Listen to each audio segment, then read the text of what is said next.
So to be the most successful person that you can be, for me, is to be the most successful Jew that I can be, first and foremost. So if I give so much focus and so much commitment to music and to making sure my performances are correct and to making sure, you know, that I'm a great musician, I have to give even more commitment and even more focus to being connected to Hashem, because that's how I got to be the success that I was. I came from nothing. I come from a third world country, Belize. Bells to Belize, it's funny, right? But a third world country, right? There were 200,000 people there. There's not even... And there was a reason these temples were destroyed. God didn't decide to pick on us. God didn't decide to allow the Romans and to allow our enemies to defeat us. They can't do anything to us. We destroyed Pharaoh. We destroyed nations after nations. The biggest nations were brought them to their knees. But if you don't listen to Hashem, why us? Why do you think you're chosen? Do you think you're chosen because you're more handsome than the rest of the nations? Do you think you're chosen because you're smarter than the rest of the nations? You think it's because you have more money than the rest of the nations? You think being in B is having a bar mitzvah in the King David Hotel? No. Being a Jew, the reason God chose us, the reason he chose us, the reason he chose Abraham, he said God chose Abraham because he saw that he was good. He saw that unlike the other powerful men of his generation, Abraham would do the right thing. He would be the right representative for God here on earth. You're not chosen to have a bunch of money, to have a bunch of money. You're not chosen, you know, to live a life of luxury. You are chosen.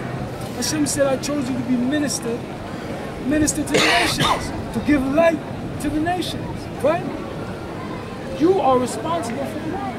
So when you see poverty in Brooklyn, when you see destruction in Egypt, and you see everything collapsing in Greece, that's your fault. You are responsible for the world. This doesn't mean, oh, I'm a Jew, so I'm special, I'm better than everyone. No, you are responsible for everyone. God's of us, it's for humanity. God trusted us to be the caregivers, the caretakers of humanity.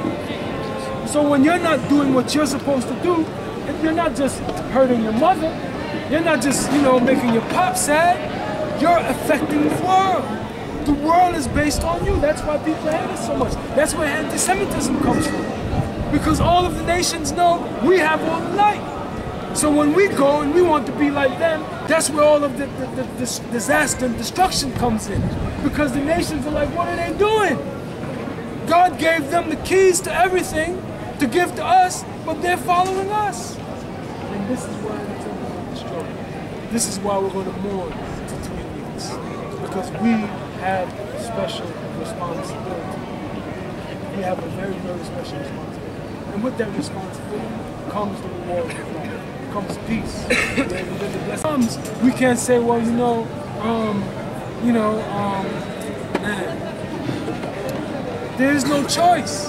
We have to exercise. We have to exercise being a Jew. We have to go and help. We have to go volunteer. We have to go to these communities that are ridden with crime, ridden with poverty. We got to go help. That's our job. You understand? So it's a serious, serious responsibility. And again, there's joy in it. It's not a burden. You know, I'm living my life. I enjoy myself. You know, I can do whatever I want to do after I do what Hashem says to do.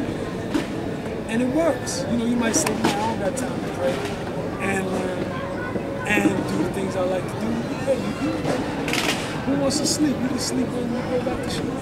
You understand? Right now, you know, you have the entire planet and it's yours. But they go to this one and go to everybody. We deal directly with Hashem, and Hashem says, listen, this is what you got to do. Do it. If you don't do it, this is what happens. So as we go